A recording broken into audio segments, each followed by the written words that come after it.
Kristo labda kuna mara nyingine. Majina yangu naitwa Festi Kameta, ni mchungaji hapa Majengo Mapya kwenye kanisa hili la EAGT pale kwenye majengo ya Alifa. Mungu wa mbinguni akubariki. Haleluya. Basi tutakuwa na somo ambalo tutalipata kwenye Waebrania 11 mstari wa kwanza, lakini pia tutakuwa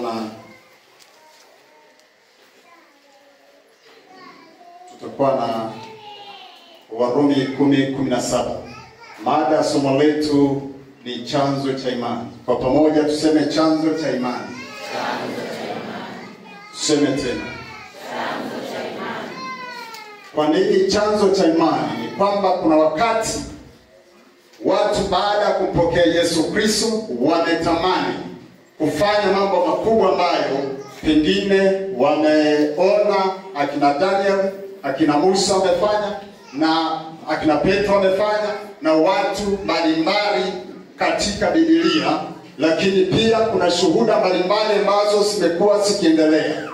Sasa lengo la kujifunza chanzo cha imani ni kwamba utambue kwamba wewe ni nani. Bwana Yesu asifiwe sana. Kuna wakati unaweza ukajisahau. Kwa mfano, kuna andiko ambalo tunaweza kulitoa kwenye Marko 16 mstari wa 17 hadi 15 hadi 18. Utaona mamlaka ya watumishi wa Mungu, kile ambacho wanatendea nacho wale walioamini. Lakini kwa bahati mbaya watu wamekuwa wakiendelea kuishi, wanadumu mahali ambapo wao ndio wangefanyika suluhisho la matatizo ya watu, ila hawajui. Haleluya. Na chanzo cha imani.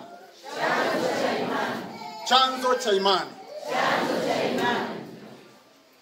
Tunapojifunza chanzo cha imani,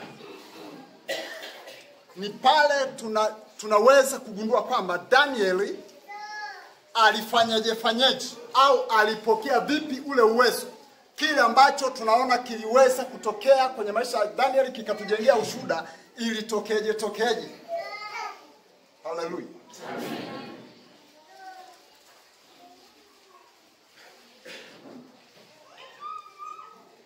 Basi hebu tusome hiyo Warumi 10 mstari wa 17.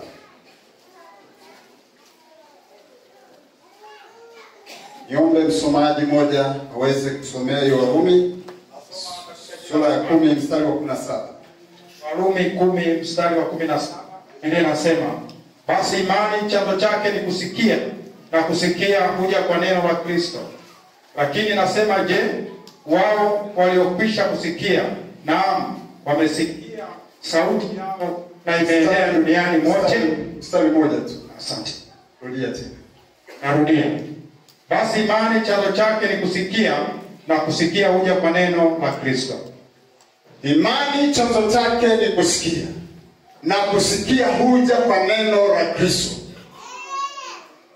Hakuna mtu ambaye unaona amefanya mambo makubwa katika Biblia unayoiona na unayoisoma mara kwa mara pasipo kusikia shuhuda. Ukisoma Danieli sura ya 3 kuhusiana na wale vijana watatu, utaona kwamba kuna jambo la kushuhudia pale, kwamba walisikia kutoka kwa wazee wao. Akina Daniel mwenyewe anazungumza kwamba hiki anachokifanya ni kwamba alikisikia kutoka kwa wazee wake. Kwa hiyo sasa, imani haipatikani kwa njia nyingine yoyote isipokuwa kwa kusikia neno la Mungu. Mweleze jirani yako kwamba sikiliza neno la Mungu. Ndio mwanzo kupiga hatua. Ndio mwanzo kubadilisha maisha yako. Ndio sababu ya kujenga ushuhuda unaweza kutikisa ulimwengu. Kwa kusikia, umelisikia neno la Mungu mara nyingi. Umesikia mara nyingi Mungu akizungumza na wewe kuhusiana na mambo mbalimbali yanayoendelea kwenye mifumo ya maisha, yanayoendelea kwenye familia, yanayoendelea kwenye nafsi yako. Kwa vile ulivyosikia, anza kutekeleza, utaweza kumwona Mungu. Utaweza kuona mambo makubwa kwenye maisha yako, na hautaishia kuona, pia utaweza kufanya. Mwambie jirani yako, unaweza kufanya. Unaweza kufanya. Mwambie jirani yako, wewe ni zaidi ya Muhimbili. Mwambie tena, ni zaidi ya Aga Khan India. Ni zaidi ya hospitali zote unazofahamu.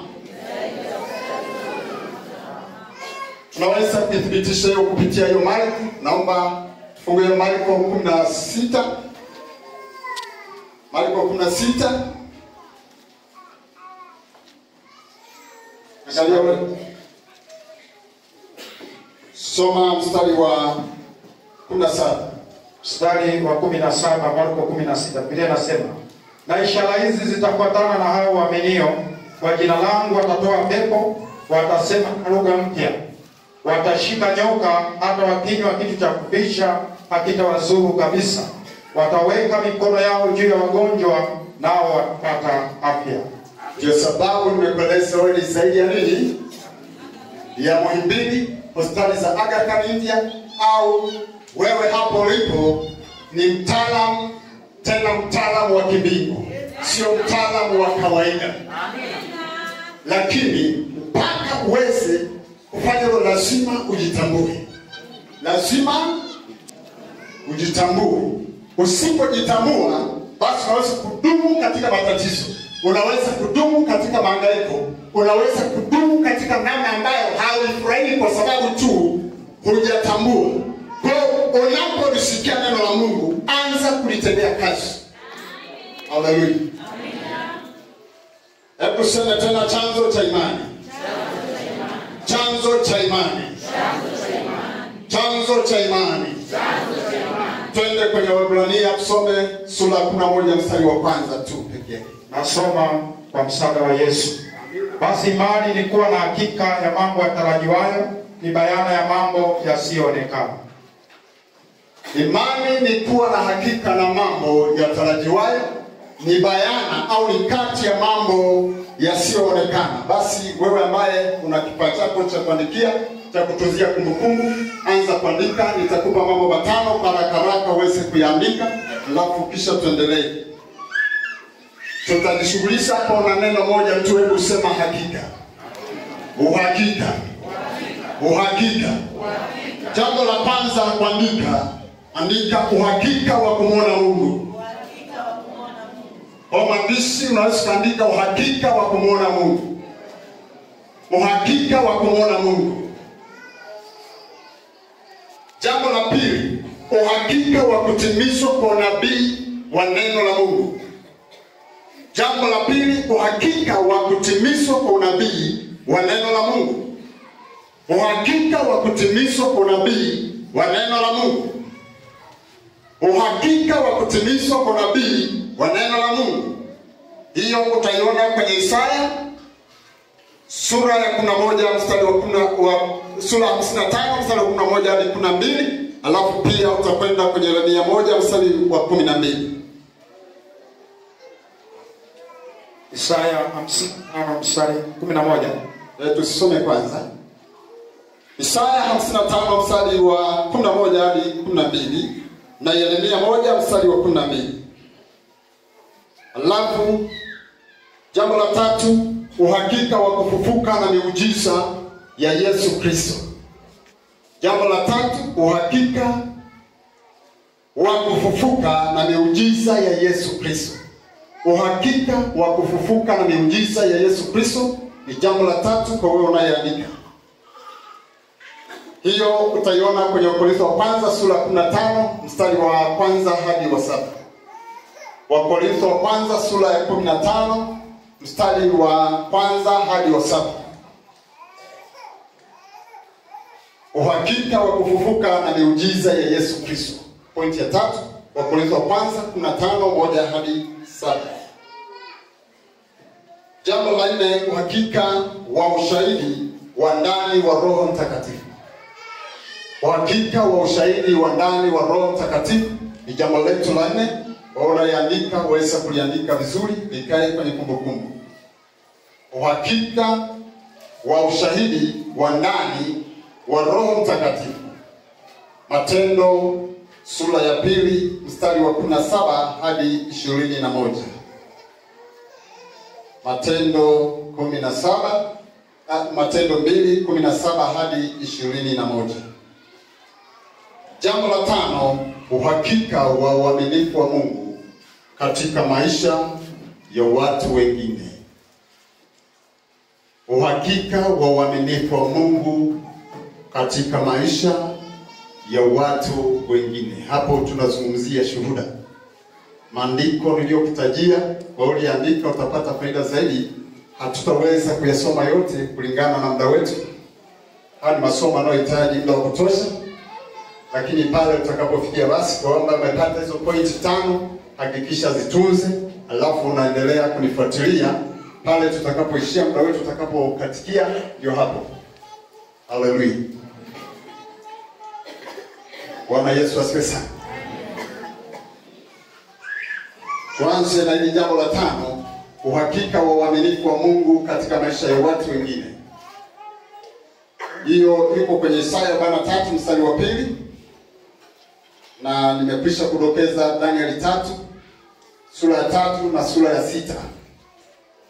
Sura ya 3 utaweza kutana na ushuhuda wale vijana watatu, yani Shadraka, Meshaki na Abednego. Alafu kwenye sura 6 utakutana na habari za Danieli mwenyewe. Kwa hiyo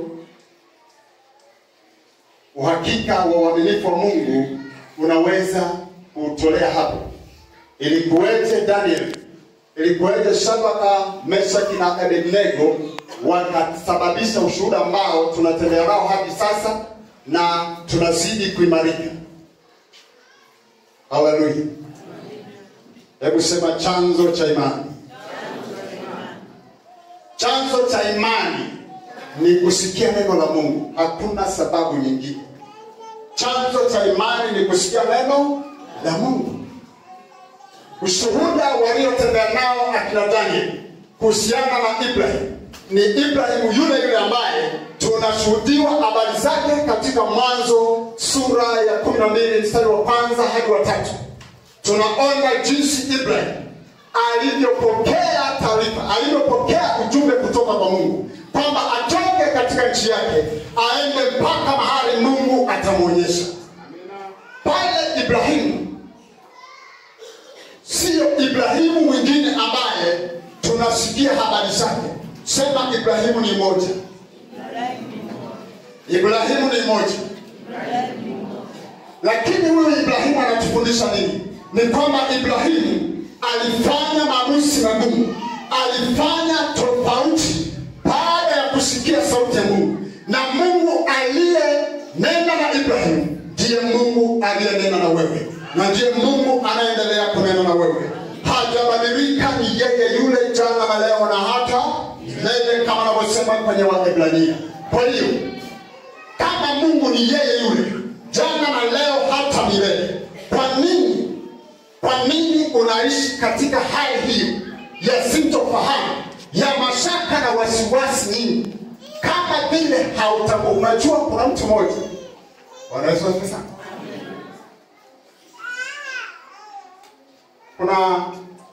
kuna mtu mmoja ambaye alikuwa ni mtaalamu kusafiri juu ya kamba. Kuna nchi fulani hapa ulimwenguni inaitwa Canada, alafu kuna Marekani. Sasa pale kuna maporomoko fulani yanaitwa Niger. Kwenye hapo maporomoko alikuwepo mtu, sio hadithi. Haleluya. Kimwona mpendwa ananiombea sana, unampatia kapepsi anashushia. Haleluya. Amen. Naomba piga kigelegele mtumishi. Wewe. Nadandia muujiza. Naomba piga kigelegele. Unaona? Hajui kigelegele?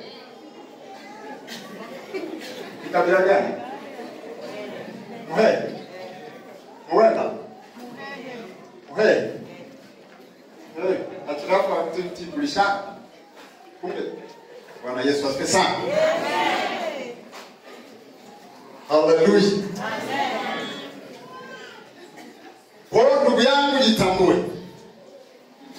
kwamba Mungu ameweka uwezo fulani ndani yako, lakini uwezo huo unahitaji maamuzi magumu. Unahitaji maamuzi mfano wa yale maamuzi ambayo tunayaona kwa Ibrahim. Mfano wa maamuzi ambayo tunayaona kwa Petro kwenye Mathayo sura ya 14:26 hadi 18. Tunamwona Petro pale. Petro alipokuwa anashuhudia mpaka anaokoka na ile kufuatana na Yesu, alisoma Biblia unayosoma, alipata mafundisho unayoyapata. Hakuwahi kuona kwamba Musa alipofika bahari ya Shamu alitembea juu ya bahari ya Shamu, kwamba alitembea juu ya maji. Musa hakutembea juu ya nini? Ya maji. Haleluya. Lakini Petro aliposikia wito wa Kristo, kwanza alipomwona Yesu Bwana wake anatembea juu ya maji, na hakuwa peke yake, walikuwa wengi. Kama leo inavyoendelea kuishi zama ya makutano. Unajua tuko hapa kuna mambo mengi yanaendelea. Tuko hapa kuna mambo mengi yanaendelea. Haleluya. Hivi nashuhudia kwamba nashuhudiwa kabisa moyoni kwamba kuna watu wanaona kabisa nimesimama hapa sio hadhi yao kuwahubiria. Sasa sio mtu aliyepanga kwamba nisimame hapa nifanye nini? Nikuhubirie. Na hasio mtu aliyepanga kwamba mimi niwe nani? Mchungaji. Hata ukimuuliza bishop wako, hata yeye mwenyewe huenda anajiuliza imekweje mpaka amekuwa nani? Askofu. Unajua kwa nini? Hata Daudi mwenyewe, haleluya. Daudi alijua ni mchunga kondoo, na ndugu zake wakajua ni mchunga. Ndio sababu hata kule walimsahau kule machungani. Wakasema huyu ni mtu wa kuchunga nini? Kondoo. Samuel mwenyewe anaagizwa kwamba nenda kwenye nyumba ya Yesu ukamwambie nimekuja kuchagua mfalme, kumtia mafuta. Alipofika pale ubinadamu uliingia. Nini? Kitu gani? Ubinadamu. Sawa? Kwa kama moyoni mwako unaona kwamba watumishi wa Mungu wanaposimama wengine sio hadhi, wengine ndio hasi, unapotea. Unafanyaje? Unapotea. Kwa sababu sio wewe unayepanga. Labda washirika wamesema kuna mtu aliwahi kuota wakati ni mdogo kwamba yeye atakuwa chini ya mchungaji bishop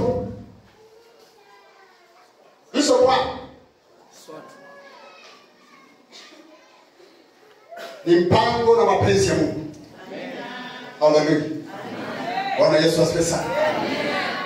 Okay, turudi kwenye mfano wetu wa Brandon huyo. Sasa Brandon alikuwa na washabiki wengi.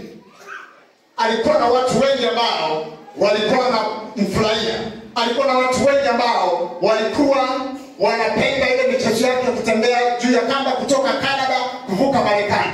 Sasa kuna siku akaandaa hiyo siku nataka tamasha, sijui maonyesho sio namna gani ya kutembea juu ya nini? Ya kamba. Mashabiki wake wengine kama mlivyo wengi mashabiki wa Yanga, mashabiki wa nini? Wa Simba. Na tumepoteza watumishi wa Mungu kwenye Azam wa Tanzania huko. Tunasikitika mpaka wakati mwingine kuta ibada zinakosa wadau, watu wanaabudu miungu ambayo nini? Mpira. Tangaza mwenyewe. Amen. Haleluya. Amen. Sasa yule mtumishi wa Mungu, yule mchezaji akatoka kule Marekani, akatembea juu ya kamba, akaenda kavuka ng'ambo, kafika Canada. Akawauliza watu wa Canada kwamba mnaamini kwamba ninatembea juu ya kamba? Wakasema tunaamini, lakini ukweli hawakuamini, ila waliona akitembea juu ya nini? Ya kamba. Ukristo sio kitu cha kukopi. Imani yako inatakiwa iwekwe juu ya Yesu sawa sawa. Kuna mtu mmoja anaweza akapanda mahindi juu ya meza. Anachukua mbegu za mahindi hybrid na zingine aminika, anaweka juu ya nini? Ya meza. Alafu anaenda kulala, anategemea kwamba yataota. Yanaweza kuota? Hayawezi kuota. Hayawezi kuota kwa sababu gani? Ile mbegu imewekwa mahali ambapo sio pake. Kuna watu leo hata tungesema labda tuanze kusachiana ndani, tunaweza tukabaini risk Bookman Radio School. Alafu kwenye sifa wako sawasawa, wanampiga na mateke shetani. Hapo sijui nani atakuwa anapigwa. Atakuwa anapigwa mwenye nini? Mwenye firisi. Bwana Yesu asifiwe sana. Amen. Kwa hiyo Brandon akapita juu ya maji, juu ya kamba, akavuka kaenda Canada. Kule Canada akawauliza, "Unaamini kwamba ninatembea juu ya kamba?" Wakasema, "Tunaamini." Nimesema ukweli, hawafanyi nini? Ila sema kwa nguvu. Walifanyaje? Waliona akitembea juu ya nini? Ya kamba.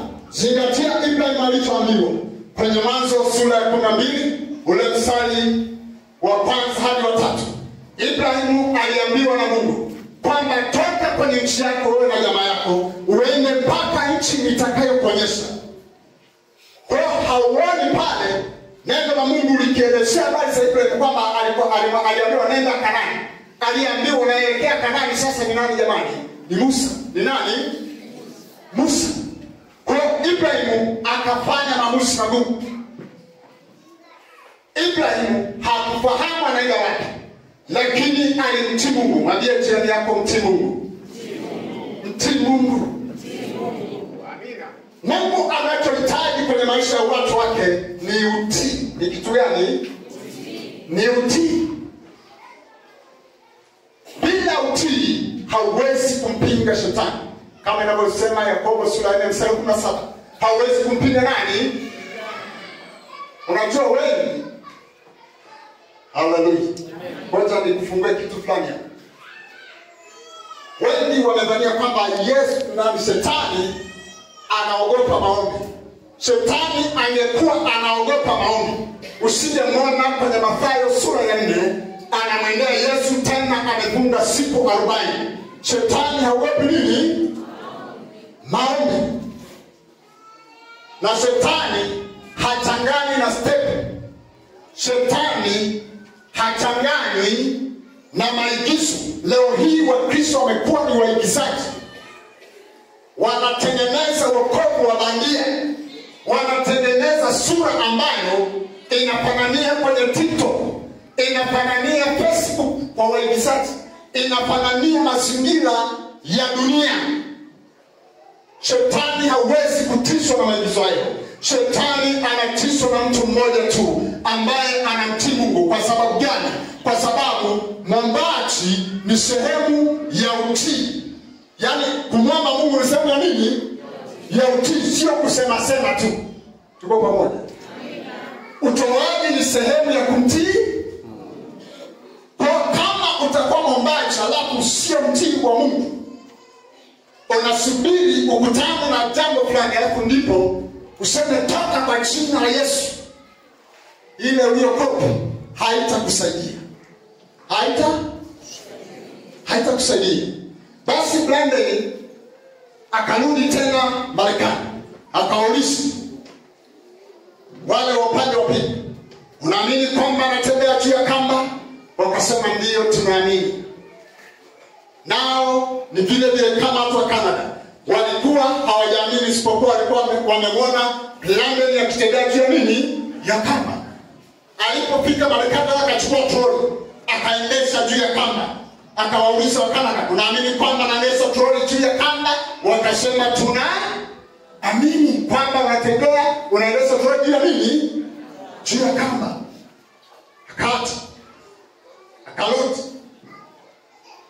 Akarudi Canada. Nao wakasema hivyo. Aliporudi Marekani akasema, "Kwa kuwa mmeamini."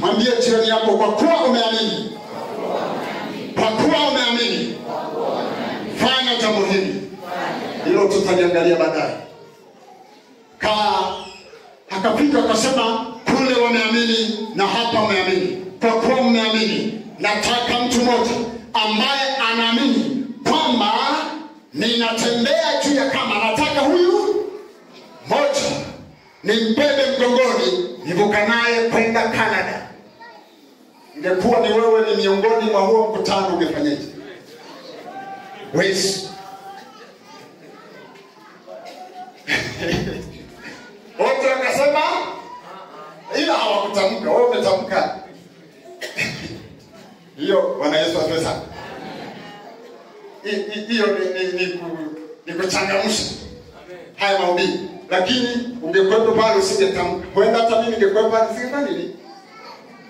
Ningesubiri nione mtu ambaye atafanya uamuzi wa kubebwa kwenye mgongo wa nani? Wa Brandeni, ili wapite naye juu ya kamba. Sasa haleluya.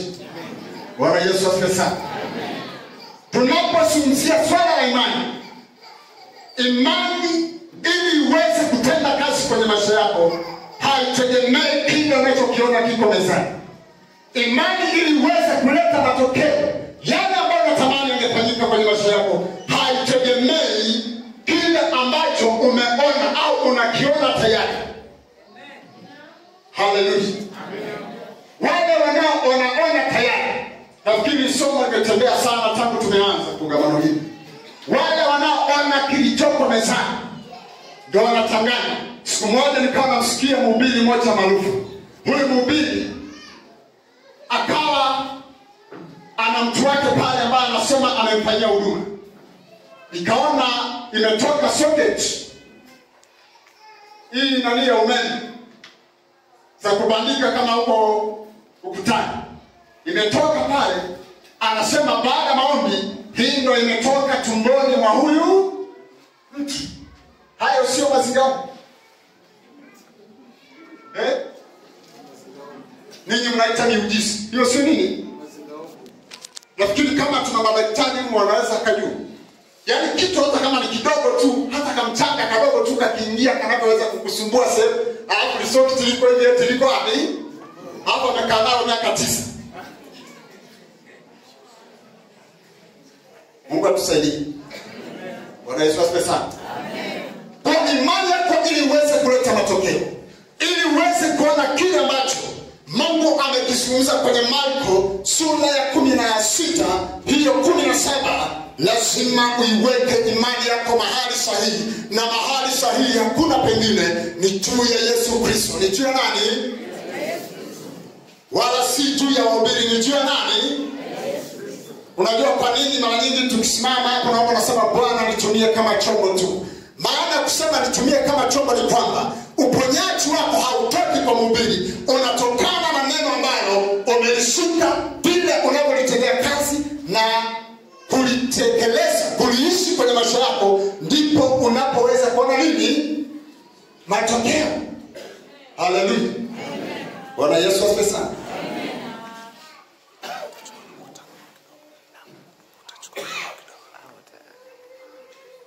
Jina la Bwana libarikiwe sana. Bwana Yesu asifiwe sana. Pigie Yesu makofi. Pale alitokea mtu mmoja sasa kwenye historia yetu ya Brandeni. Akatokea mtu mmoja akasema mimi hapa. Watu wakaanza kutetemeka. Akasema njoo. Akambeba mgongoni akapita naye juu ya nini? Juu ya kamba. Wakaenda ng'ambo, wakarudi tena ng'ambo ya pili. Watu walipokuwa wanaendelea kumshangaa yule mtu, yule Brandeni mwenyewe akasema, ninyi hamkuamini. Ninyi hamkuamini? Muliona na kuishia kushangaa. Maisha ya Mkristo yaliyobadilika hayategemei vitu vya kushangaza kwenye maisha. Yanategemea nguvu ya Mungu iliyo thabiti na sahihi. Hatuishi kwa kutegemea vitu vinavyofanya nini? Kutolewa masoketi wapi? Majuma yanatoka tumboni. Nondo eti imekaa nondo inchi 4, inchi 5, 6 imetoka tumboni mwa. mwa mtu nasema ni muujiza. Huo sio muujiza. Haleluya. Bwana Yesu asifiwe sana. Yule akasema huyu ni mtoto wangu. Huyu ananiamini kwa sababu nimeanza naye tangu akiwa mdogo. Unapokuwa unaokoka ni sawa na mtoto kuzaliwa. Unapokuwa unaokoka sawa na mtoto kuzaliwa. Sasa kama utaishi kwenye matatizo, utaishi kwenye mazingira magumu, wakati siku zote umehubiriwa habari za kina Danieli, na mara nyingi sana ambazo umesahau hata ndani yake, jinsi ulivyosikia habari za Danieli, Shadraka, Meshaki na Abednego, sura ya 5. Kitabu cha Danieli na sura ya 6, habari za Danieli. Danieli wakati anatupwa kwenye tundu la wale masimba, alikuwa hajui jinsi Mungu atakavyomuokoa, lakini alijua jambo moja, kwamba Mungu ana uwezo wa kuokoa, ana uwezo wa kuponya, ana uwezo wa kulinda, ana uwezo wa kufanya jambo ambalo linaweza kubatilisha hukumu. Unajua ile hukumu ya Danieli ilikuwa imeshapitishwa. Danieli alikuwa amekwisha kuhukumiwa kifo. Danieli alikuwa tayari amekwisha kuhukumu. Kama wanasheria kwamba mtakuwa mnajua, paka muhuri na gogo. Na mwenye mamlaka anasemaje pale? Anasema lisibadilike neno lolote juu ya nani? Ya Danieli. Danieli alikuwa amekwisha kufa kwa macho ya kibinadamu, kwa fikra za kibinadamu. Na wale watu walifanya hivyo kama nilivyokuambia hapo mwanzoni. Walimwona Danieli sio hadhi yao kwa sababu amekataa kuabudu Mungu. Wakamwona hivyo. Lakini kwa sababu Danieli alijua kwamba Mungu anazo nguvu zote, ana uwezo wote, yuko kila mahali, hakuna jambo lilo juu ya uwezo wake, yote yako chini ya uwezo wake. Ndio sababu Danieli akasema, usihofu mfalme, Mungu wangu ataniokoa na hao simba wakali. Jambo ambalo linatakiwa wewe ulichukue. Usikopi miujiza. Kopi, ishia kukopi step. Ishia kukopi nyimbo. Haleluya. Wengine wanaishia tu kukopi nyimbo, alafu ujumbe ulioko ndani ya wimbo hata haufanyi kazi. Ni tatizo. Haleluya. Bwana Yesu asifiwe sana.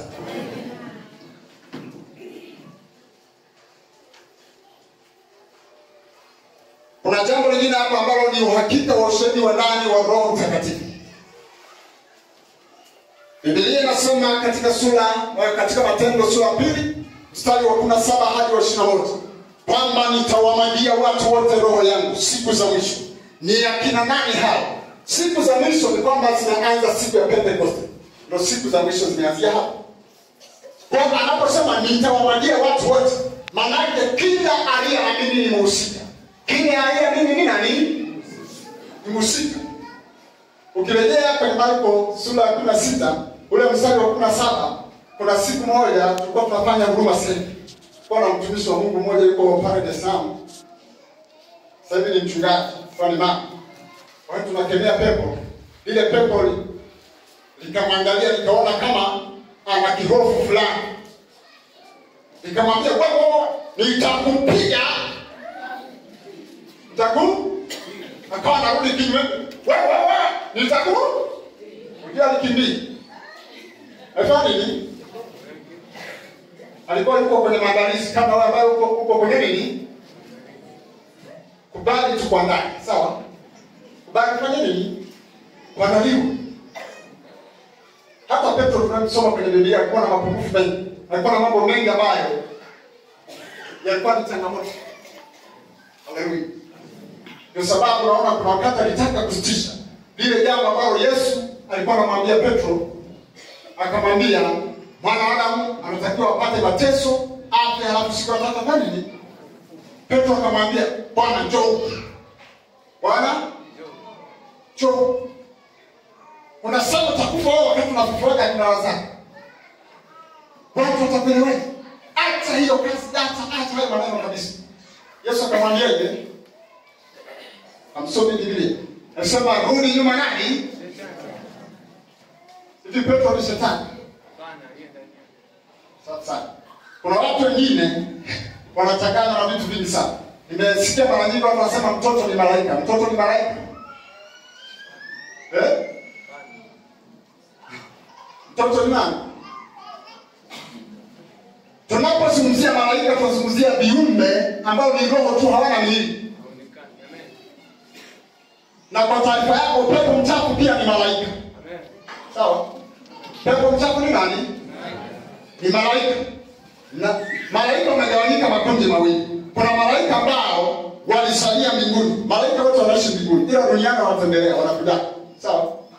Sasa walioasi ndio wanaitwa pepo wachafu.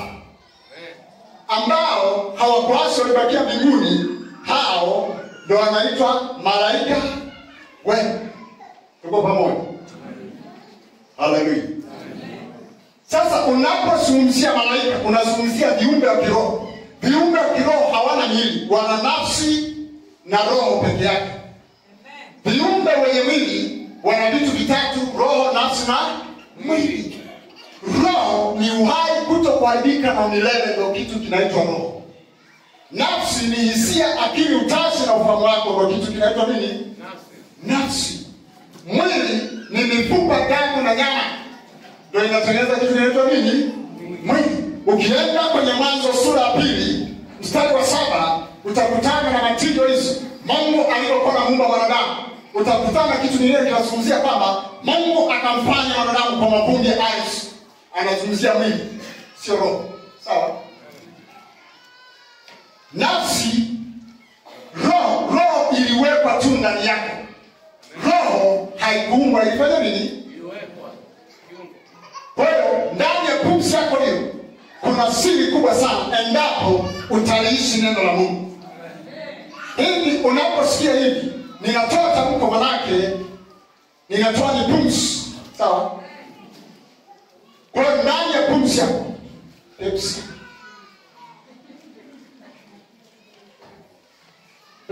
nyauko.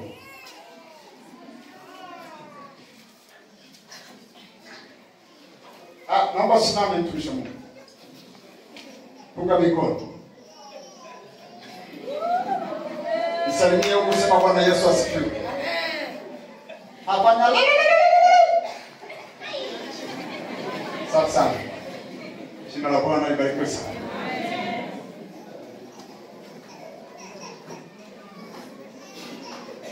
Haleluya. Jambo lingine ambalo tumeona ni uhakika wa kufufuka na miujiza ya Yesu Kristo. Tunapozungumzia uhakika na kufufuka wa miujiza na kufufuka kwa Yesu Kristo, lazima uelewe kwamba muujiza ni nini na unamaanisha nini. Muujiza haupo kwa ajili ya kwamba upate afya tu ya kimwili. Kupata afya ya kimwili ni jambo sahihi na la muhimu sana, lakini lengo kubwa la Yesu Kristo kushuka, kuacha enzi na utukufu na raha za mbinguni. Unajua raha ya mbinguni na jinsi mbinguni kulivyo, hata umejitahidi kwamba uduni na magani ni jambo ambalo haliwezekani. Wanajitahidi sana wataalamu, wengine wamesomea, wana madigrii mpaka viparo huko, lakini wanajaribu kutengeneza mandhari ya mbinguni, inashindikana. Inashindikana kwa sababu gani? Neno la Mungu linatuambia hivi, aliyeplani ule mchi ni Mungu mwenyewe. Haleluya. Jambo lingine ambalo tunapaswa kulifahamu, mpaka sasa hivi hakuna mtu mwenyewe yuko mbinguni. Hakuna mtu mwenyewe yuko wapi?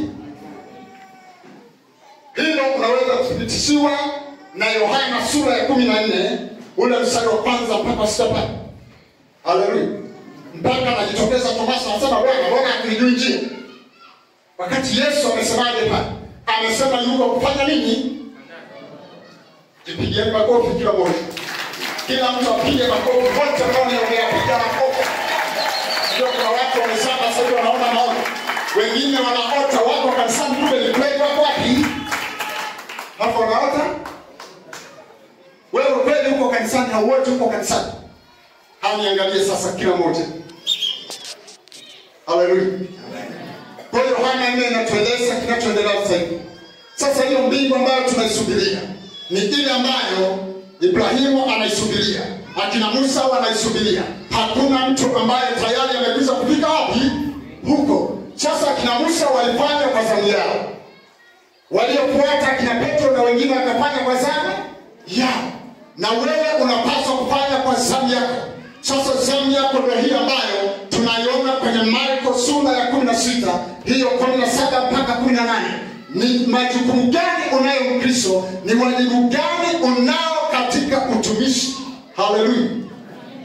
Sio unakutana na changamoto kule nyumbani, unasubiri wachungaji. Hivi unafikiri hapa jina la Bwana libarikiwe. Hivi sisi wachungaji tuko hapa tuseme tuanze kuombea hapa, tunaweza tukachukua masaa mangapi? Nani tuanze kuweka kila mmoja tukagawana, hata tukagawanisha dakika 5 au 2. Unaweza kukuta zinatudai hata masaa 3 au 4 au 8 kabisa unaweza kufika. Sasa wewe unadanganywa kwenye TV. Mtu anakwambia kabisa nina wafuasi milioni 5 hapa Tanzania. Halafu tuma sadaka yako, nitakuombea. Unapigisha tenge hata kanisani kwako, unaenda kupeleka wapi? Kwenye TV. Hapo jamaa mwenyewe pale alipiga hiyo sehemu, akapiga alafu akaenda kulala, akaiachilia huko hewani. Sasa teknolojia imekuwa kubwa. Anaiachilia huko, yeye amelala huko. Wewe unaona unaongea na mhubiri. Wewe unaongea na kimvuli cha mhubiri. Haleluya. Bwana Yesu asifiwe. Kwa watumishi wa Mungu lazima tuelewe, tujitambue kwamba Mungu ametupa maarifa, ametupa ujuzi ndani ya neno la Mungu, ndani ya ujumbe unaosikia madhabahuni siku zote. Kuna kila kitu. Hebu sema neno la Mungu lina kila kitu. Unajua ni kila kitu gani ambacho kipo hapo? Ni kila kitu unachohitaji. Ndani ya neno la Mungu kuna mahitaji yako yote. Ndio sababu amekwambia hata kwenye Mathayo sura 6 kwamba msisumbukie ya dunia. Msisumbukie mule nini, mfanye nini, munywe nini. Hapo Mungu anachokizungumzia ni hiki, ni kwamba yeye anajishughulisha na mahitaji yako yote. Jambo la kufanya ili Mungu ajishughulishe na mahitaji yako yote ni kufanya mapenzi yake, ni kufanya kile ambacho anataka ukifanye. Tusiishi kwa makadirio. Haleluya. Na mtumishi wa Mungu hauwezi ukamkadiria wewe, anamtathmini Mungu mwenyewe. Mungu anapokuletea mtumishi kukuletea habari za ufalme wake, yeye ndiye anayemjua. Sawa? Usiangalie muonekano. Unajua ile Samuel wa kwanza sura ya 16 au ya 17 pale, kuna wakati ambao Samuel ameenda kuchagua mfalme kwa nyumba ya Yesu. Alipofika pale, Biblia inasema yeye akatazama nini? Sura, akatazama umbo. Haleluya. Na kama unatazama maumbo, jina la Bwana libarikiwe sana. Hapa nitokeze tu kidogo kwa mfano. Kwa mfano kuna siri fulani katika hii serikali ya Tanzania. Sawa? Kuna watu fulani wanasemaga wenyewe wanaitwaga ulipo tupo. Ulipo? Sasa kina ulipo tupo hao ni watu wa kawaida sana ukiangalia. Kama unajishughulisha na umbo unaweza kujikwaa. Sasa fanyaje? Kina ulipo tupo ni vigumu kwa tambua. Sasa unaweza kushangaa wakati mwingine labda Mheshimiwa Rais Samia kule anazungumza mambo ya chumbani kwako, sebuleni kwako. Sasa hii inatokanaje hii? Amejuaje? Wakati anaishi huko. Kumbe kuna akina ulipo. Pigie Yesu makofi. Bwana Yesu asifiwe. Jambo la pili, kwa hakika wa kutimizwa kwa nabii. Kila neno la Mungu ambalo amelinena kwa ajili yako linatimia. Linafanyaje? Linatimia. Hakuna kitu Mungu amesema kwa kudanganya. Kama ameahidi kuponya kweli anaponya. Kama ameahidi kulinda kweli analinda. Ukiangalia hiyo Isaya 43. Isaya 43. Hebu angalia Isaya 43 mstari wa 2. Unasemaje? 43 mstari wa 2, upitapo katika maji mengi nitakuwa pamoja nawe, na katika mito haitakugharikisha. Uendapo katika moto hautakuteketeza, wala mwali wa moto hautakunguza. Hizo ni ahadi za Mungu. Hizo ni nini? Ameahidi kwamba kwenye moto utapita tu, lakini unapopita kwenye moto pale hutateketea, kwa sababu moja, yeye yuko pamoja. Kumbe kama unapita kwenye moto hapo ule moto ukakuteketeza, kosa ni lako. Wewe umepita kwenye moto ukakuteketeza ni kwa sababu ulimwacha Bwana. Kuna mtumishi wa Mungu mmoja, hata nikimtaja sio mbaya. Haleluya. Mchungaji Mwambende siku moja akaniambia haleluya. Tulikuwa sehemu akasema kuna mtu akamwambia mwenzake Mungu akutangulie. Akasema, Mungu akikutangulia unaweza kubaki. Kaweza kuelewa kagundua kumbe namna nzuri ya kusema kwamba Mungu awe pamoja. Kama tunavyoona kwenye Isaya, Mungu anatakiwa kuwa pamoja nawe. Kama utapita kwenye moto na uko pamoja na Mungu, hauwezi kuteketea. Utapita kwenye maji yanayogharikisha, hautagharikishwa kwa sababu yuko pamoja na wewe. Kama uko mwenyewe, Mungu akakutangulia hapo ukabaki, na bahati mbaya sana watu wanaomwacha Bwana, sio Bwana kuacha. Angekuwa na mpango wa kutuacha, asingeweza kumtuma Yesu Kristo baada ya Adam kuasi. Amemtuma Yesu Kristo baada ya Adam kuasi kwa kutuhurumia. Hajawahi kumwacha mtu mpaka dakika ya mwisho. Hata shetani mwenyewe hata siku moja hawezi kujipambanua, hawezi kutambulisha kwamba yeye ndio shetani. Yeye anajifanyaga ni mshauri mwema, kama tunavyoona kwenye Mathayo sura. Anafanyaga ni mshauri mwema, ana mawazo bora ambayo anaweza kuboresha kile kinachoendelea. Kumbe mpango wake na lengo lake, na shetani huwa ni mhubiri tu. Mwambie jirani yako, shetani ni mhubiri. Shetani huwa anahubiri injili, na anapohubiri injili lengo linakuwa ni tofauti na injili sahihi na injili ambayo tunaisikiliza sasa hivi. Lengo la shetani anapohubiri injili, hata kama umekamata Biblia, ni kukupotosha, ni kufanyaje?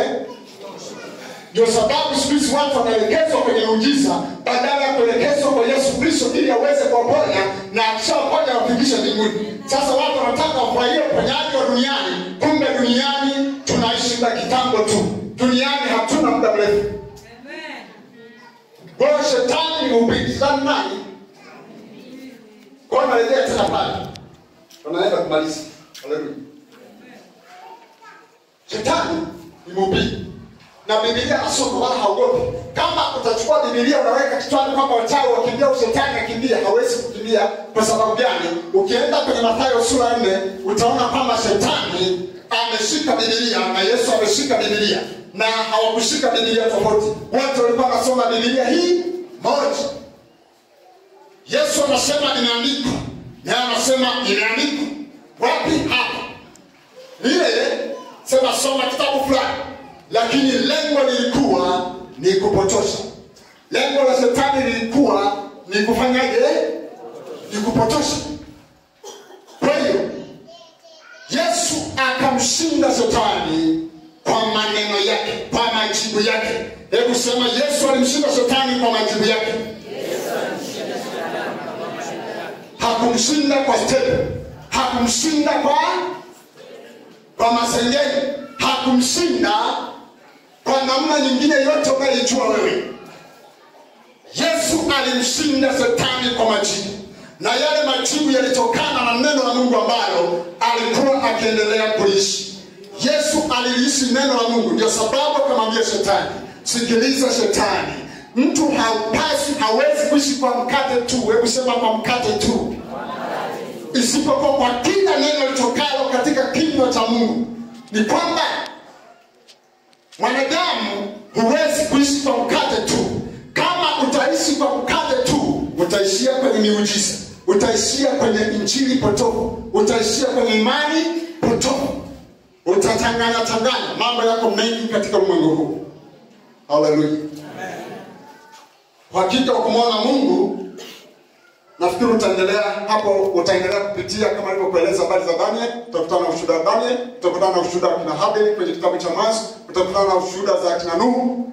Kina Nuhu walijenga safina, na sio safina iliyookoa isipokuwa imani. Soma vizuri sana hicho kitabu cha Waebrania sura ya 11 mpaka umalize ule mstari wa 32.